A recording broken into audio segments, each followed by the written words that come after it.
ब्रह्माण्डमा यस्ता धेरै सूर्यमण्डलहरू छन् र ती सूर्यमण्डलहरूको परिक्रमा गर्ने धेरै ग्रहहरू पनि छन्। आज हामी त्यस्तै अन्य सूर्यमण्डलमा भएका पृथ्वी जस्तै 10वटा ग्रहको बारेमा कुरा गर्दैछौँ। यी ग्रहहरू पृथ्वी जस्ता देखिने मात्र होइनन्, यिनीहरू पृथ्वी जस्तै आकार, पानी भएको, आफू परिक्रमा गर्ने सूर्यबाट न त धेरै टाढा न त धेरै नजिक छन्।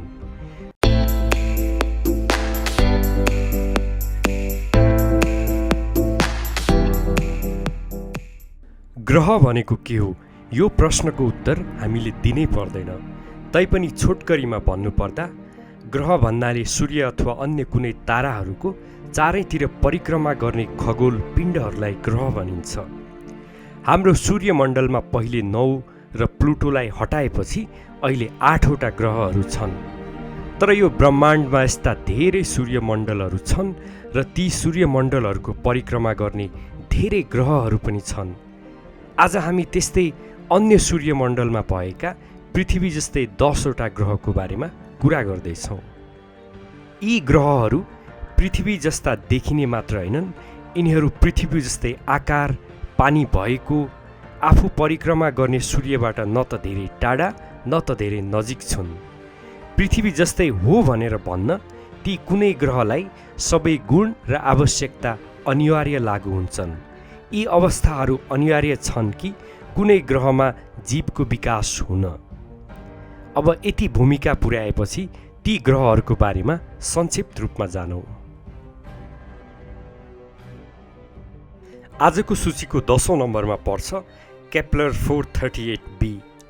केप्लर 438b केप्लर टेलिस्कोपले खोजेको ग्रह हो। यो ग्रहको खोज सन् 2015मा भएको थियो। यो ग्रह हाम्रो सूर्यमण्डलबाट 470 प्रकाश वर्षहरू अर्थात् लाइट इयर्सको दूरीमा छ। यो ग्रह अन्य ग्रहहरूको तुलनामा पृथ्वी जस्तै धेरै गुणहरू भएको ग्रह मानिन्छ। यसको अर्थ सिमिल्यारिटी इन्डेक्स अथवा ESI 88% रहेको छ। त्यो भनेको पृथ्वीमा हुने गुणहरू कतिको मिल्छ भन्ने तथ्यको सूची हो। यसै कारणले यो ग्रह हाम्रो सूचीमा छ।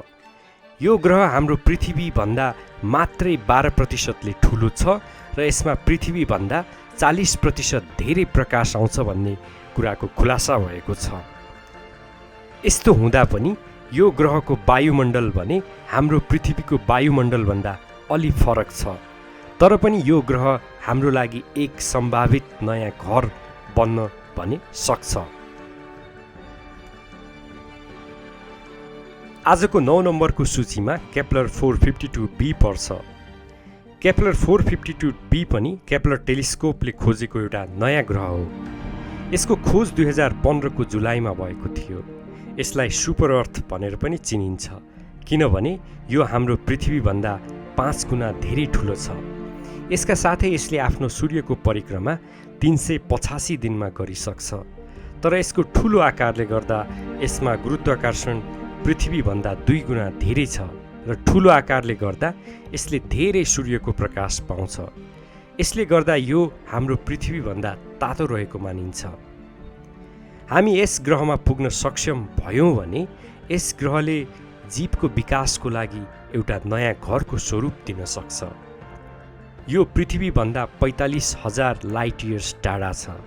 तर एउटा समस्या के छ भने पृथ्वीको अहिलेको सबैभन्दा छिटो उड्ने विमानमा पनि यो ग्रहसम्म पुग्न 280 लाख वर्ष लाग्छ। अहिलेसम्म सम्पूर्ण मानव सभ्यता यति पुरानो भएको र यति विकसित भएको छैन। त्यसैले अहिले नै चाहिँ हामीले यस ग्रहमा जाने सपना नदेख्नु नै बेस होला। 8औं सूचीमा छ प्रोक्सिमा बी। प्रोक्सिमा बी अर्को पृथ्वी जस्तै मानिने एक्जोग्रह हो, जुन हाम्रो सूर्यमण्डलभन्दा 4.2 लाइट इयर मात्र टाढा छ। हुन त यो दूरी पनि धेरै नै हो, तर 45,000 लाइट इयर्सको तुलनामा धेरै नै कम हो। यसको खोज 2016 को अगस्त महिनामा भएको थियो। यो ग्रह एउटा रेड डर्फ प्रोक्सिमा सेन्चुरीको बस्न योग्य क्षेत्रमा पर्दछ। यसका साथै यसको जल चक्रले गर्दा यसलाई झन्डै पृथ्वी जस्तै मानिन्छ। यो ग्रह पृथ्वीभन्दा 30%ले ठुलो छ र यसमा 1 वर्ष भनेको 11 दिन मात्रै हो। यसको ESI 87% छ। यसमा राम्रो वातावरण भए तापनि आफ्नो सूर्यबाट मात्रै 2% प्रकाश प्राप्त गर्छ र यसको सतहमा पृथ्वीभन्दा 2000 गुणा धेरै रफ्तारमा हावाहरू चल्दछन्। साथै यो एक रेड डर्फको परिक्रमा गर्छ जुन कुनै पनि सूर्यको अन्त्यको सुरुवात हो।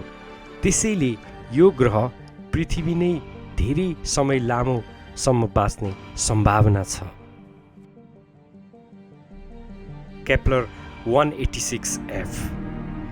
केप्लर 186f केप्लर टेलिस्कोपले खोज गरेको एउटा अर्को ग्रह हो। यसको खोज 2014 को अप्रिलमा भएको थियो। यो आफ्नो सूर्यको बस्न योग्य क्षेत्रको बाहिरी भागबाट आफ्नो सूर्यको परिक्रमा गर्दछ।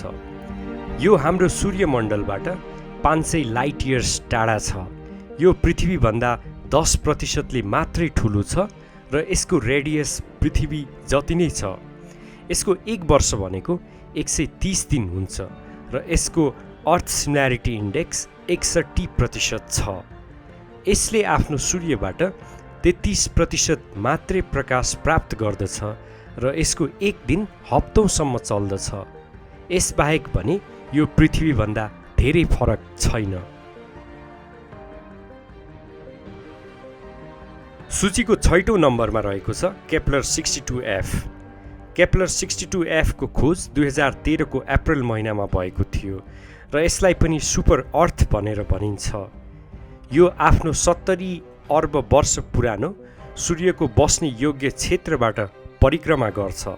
यसको अर्थ सिमिल्यारिटी इन्डेक्स 67% रहेको छ र यो पृथ्वीभन्दा झन्डै 1.5 गुणा ठुलो छ।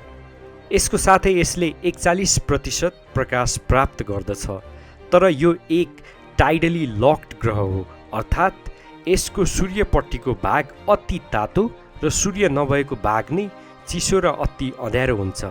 तैपनि यसमा बस्न योग्य ठाउँ खोज्यो भने चाहिँ यसमा बस्न सकिन्छ कि भनेर अनुमान रहेको छ। ग्लाइस 667c एक 3 तारा भएको सूर्यमण्डलमा पर्दछ र यो हामीभन्दा 24 लाइट इयर्सको दूरीमा रहेको छ। यो ग्रह झन्डै हाम्रो मङ्गल ग्रह जस्तै छ। यो पृथ्वीभन्दा 3 गुणा ठुलो छ र यसको अर्थ सिमिल्यारिटी इन्डेक्स 85% रहेको छ। यो आफ्नो सूर्यको बस्न योग्य क्षेत्रको भित्री भागमा हुन्छ, अर्थात् यो अलि न्यानो हुन्छ। यसले 90% प्रकाश प्राप्त गर्दछ। यो पुरै त बस्न योग्य नहोला, तर वैज्ञानिकहरूका अनुसार यसमा केही ठाउँ बस्न योग्य छ र त्यहाँ हामीले हाम्रो सभ्यतालाई पुर्याएर बसोबास गर्न सक्छौँ। केप्लर 62e आजको सूचीको 4औं नम्बरमा पर्दछ। यो पृथ्वीभन्दा झन्डै 1.6 गुणा ठुलो छ र यसमा पानी तरल अवस्थामा पाउने सम्भावना धेरै छ। यसको 1 वर्ष भनेको 122 दिनको हुन्छ र यो हाम्रो भन्दा यो ग्रह 1200 लाइट इयर टाढा छ। यो पनि एक सुपर अर्थ हो जसमा समुद्रहरू पनि छन्। यो भन्दा धेरै चाहिँ यो ग्रहको बारेमा अरू जानकारी छैन। ग्लाइस 581g। ग्लाइस 581g लाई जार्मिना पनि भनिन्छ र यो हाम्रो सूर्यमण्डलबाट 20 लाइट इयर टाढा छ। यसको खोज 2010 मा वैज्ञानिक स्टेफन वकले गरेका थिए। यसको 1 वर्षमा 67 दिन हुन्छन्। यसमा पनि पानी तरल अवस्थामा पाउन सकिने सम्भावना छ र यसको वायुमण्डल पनि हाम्रो जस्तै छ, तर अलिक बाक्लो छ भनेर भनिन्छ। यो ग्रहको सूर्य सानो छ, त्यसैले यसको तापक्रम पनि धेरै थोरै रहेको मानिन्छ। यसै कारणले गर्दा यो ग्रहमा जीवन हुने सम्भावना 100% छ भनेर वैज्ञानिकहरू दाबी गर्छन्। Kepler 22b। केप्लर 22b 2011 मा नासाको केप्लर टेलिस्कोपले खोजेको अर्को एउटा एक्जोग्रह हो जुन हाम्रो पृथ्वीभन्दा 2 गुणा ठुलो रहेको छ।